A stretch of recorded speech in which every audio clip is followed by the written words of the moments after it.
Мы бандито, гангстерито, мы костето, пистолето. Ой, yes, мы стрелянто. Социальные сети взбудоражены слухами о том, как в одном из районов Чуйской области московском официальными органами задержаны члены земельной мафии. В конце января нового 2025 года героями социальных сетей стали местечковые чиновники, создавшие группы по махинациям землями Государственного фонда сельхозугодий.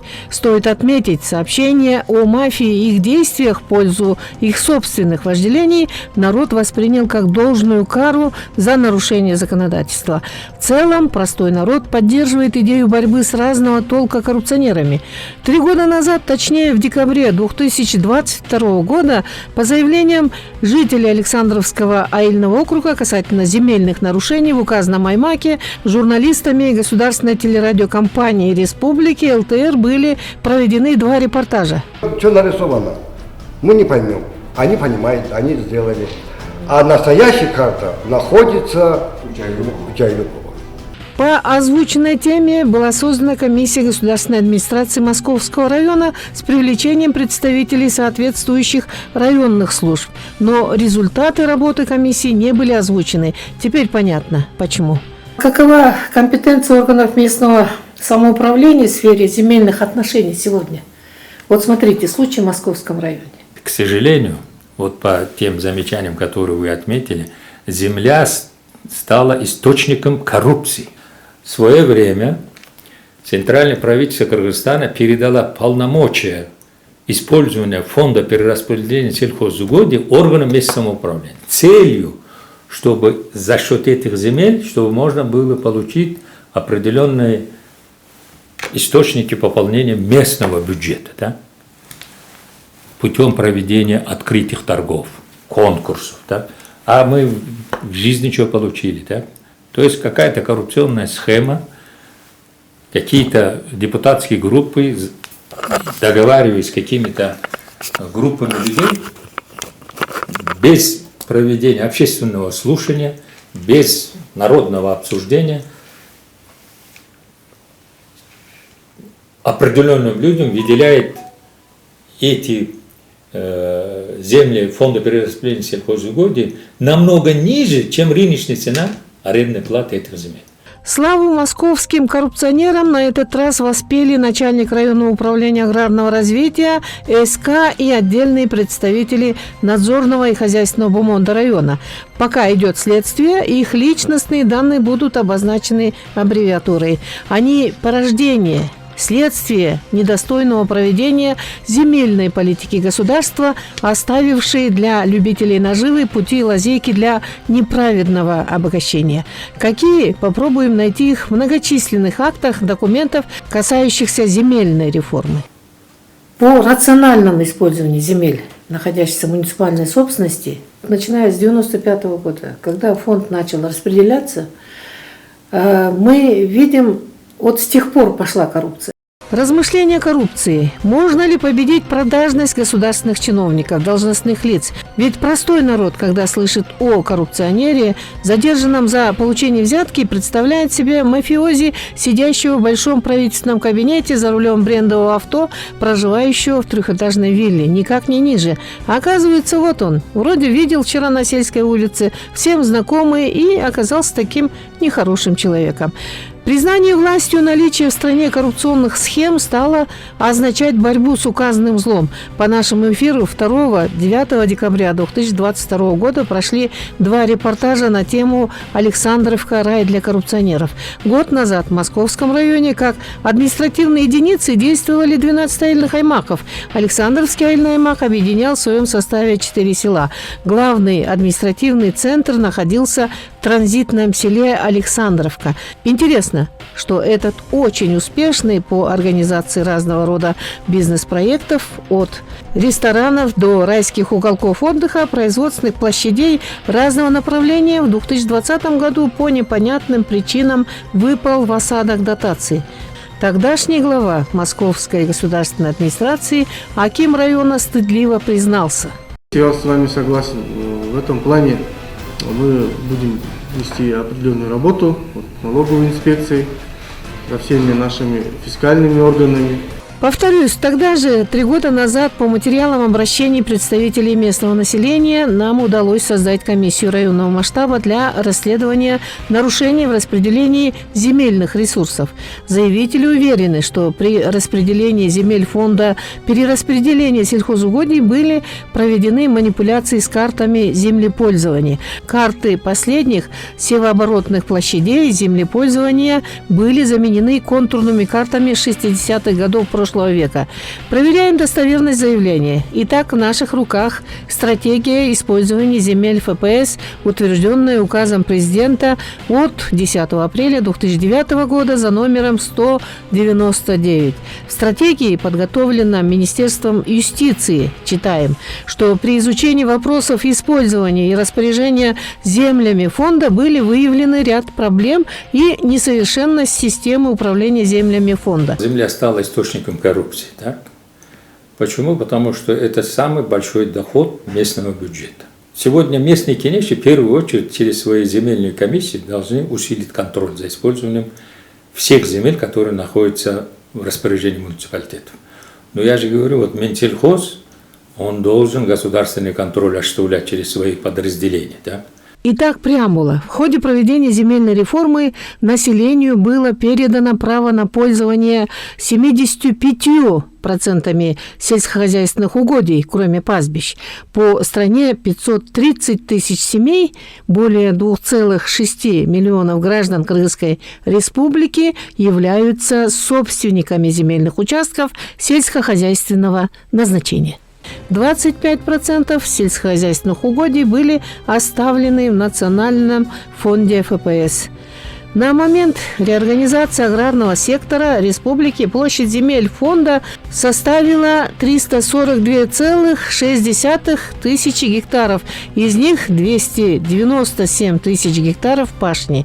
Площадь орошаемой пашни составляла 187 тысяч гектаров. Земли ФПС в соответствии с законом Кыргызской республики о введении в действие Земельного кодекса Кыргызской республики использовались для разных целей, в том числе и для коррупционных. Земельная мафия, орудовавшая в Московском районе, спалилась именно в этих параметрах.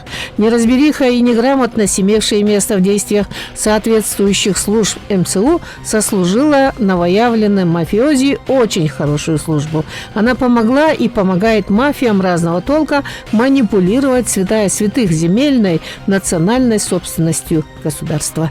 Любой глава, он должен знать перспективу развития своей территории. То есть человек должен обладать даром предвидения. Куда? То есть отец семьи кормит детей и обеспечивает, так, и ответственен за это. Точно так же. Для этого в первую очередь так, необходимо разработать продовольственный баланс. Почему я говорю, мы сейчас перейдем к вопросам к земле. Так? Он должен уметь разработать энергетический баланс. Какие источники? Потому что без энергии экономику не создашь. Да? А все-таки земля же является основным источником. В стратегии использования земель ФПС, разработанной аж в 2009 году, 16 лет назад, уже указывались существующие проблемы, как наличие разных данных как в государственных картах и в картах органов местного самоуправления. Существует одно конкретное постановление правительства, которое не снимает с Министерства сельского хозяйства функции контроля. Неинформированность населения о действительных размерах и месте расположения земель фонда, отсутствие прозрачного механизма предоставления в аренду земель фонда и их использование сыграли соответствующую роль в угоду нарушителям законности в распределении земель фонда. При этом мы не можем обойти очередную статью стратегии, где отмечено об отсутствии соответствующих знаний у специалистов органов местного самоуправления по процедуре предоставления земель фонда и их использования. При разработке нормативных правовых актов обязательно необходимо было провести анализ регулятивного воздействия этих нормативных правовых актов. К сожалению, эти вещи сейчас не делаются. А статья, указывающая на отсутствие доступа общественности к информации о размере и сроках использования земель фонда, находящихся в аренде, вообще доказывает, что коррупцию в систему внедряли все последующие годы, соответствующие с государственными делегированными полномочиями службы. Карта земельных угодий не соответствует нормативным требованиям, а их за 16 лет существования никто не попытался исправить. Все это было на руку участникам зарождающейся земельной мафии. Сегодня, к сожалению, не все плодородные земли фонда перераспределения сельхозугодий сохранились. Вы же знаете, да? В свое время за аграрную земельную реформу Минсельхоз отвечал. Да? Результаты аграрной земельной реформы в любой случае должно быть проанализированы. Да? Мой визави Бахтияр Фаттахов, общественный деятель, экс-депутат Джогорку Кенеша, экс-мэр города Ош, один из авторов внедрения местного самоуправления в Кыргызстане, наш сегодняшний эксперт. Все ждали административно-территориальной реформы. Что мы получили сегодня? Административно-территориальная реформа, она должна была сопровождаться именно через призму экосистемы. Да? Да, сегодня количество аильных аймаков сократились. Да? Где-то, может быть, технически, но польза от этой реформы огромная. В национальной стратегии устойчивого развития страны вписаны такие пункты. Чтобы добиться улучшения эффективности использования земель и водных ресурсов, необходимо улучшить государственный учет путем проведения мониторинга земельных и водных ресурсов и заняться усилением роли органов местного самоуправления и общественных организаций в вопросах сохранения и восстановления плодородия земель. Кто хозяин положения? Общественные советы были образованы. А где они? Общественные советы – это те люди, которые проработали в этой отрасли, которые знают проблему, историю развития этой отрасли, перспективу и помогают своими советами сегодняшнему руководителю исполнительной ветви власти. В стране в прошлом, 2024 году, была завершена реформа муниципальных органов. Вследствие проведения административно-территориальной реформы в Московском районе вместо 12 существовавших аильных образований вследствие их укрупнения остались 5. Теперь скандальная Александровка в составе Мингулакского аильного аймака. Все коррупционные деяния Александровского аильного округа, кажется, перекочевали и благополучно обосновались по новому адресу. Новому главе Мингулакского айлёкмыту предстоит освоить новые действия в своем управлении. Например, обратить свое внимание на закон о джаматах. Внедрено ваш период работы в этой системе, это общественные слушания. 1999 год. Закон о джаматах до сих пор не работает. Да? Это огромный ресурс развития местного самоуправления. Это совет Аксакала. Без самообразования общинной деятельности добиться успехов вряд ли получится. Местное самоуправление имеет свою конституционную основу. Специально есть раздел о местном самоуправлении. Есть специальная статья. Народ Кыргызстана осуществляет свою власть через четкого разграничения функций и полномочий между органами госуправления и местного самоуправления. К сожалению, вот этого четкого разграничения до сегодняшнего дня у нас не осуществлено. Да? Политика кнута без пряника здесь не пройдет. Грамотный и продвинутый в вопросах социализации народ проживает в селах этого аймака. Наследство в лице земельной мафии, выявленное в этом округе, не может мотивировать нового главу аймака на решительные шаги. Разгребать неприятности придется долго, и в этом ему может помочь его же джамат, община, способная принять участие в вопросах управления процессом. Община, народ – главный фактор власти в стране. В Конституции сказано, источник власти является народ Кыргызстана, который осуществляет свою власть через систему государственного управления и систему местного самоуправления. То есть конкретно определено. Это местное самоуправление не является продолжением какой бы ветви исполнительной или государственной, законодательной. Пока неравнодушные к проблемам жизни в указанном аймаке, люди кричат «СОС» и за помощью обращаются к нам, государственную телерадиокомпанию ЛТР. Вот вы очень хорошо отметили о необходимости проведения открытых обсуждений. Так?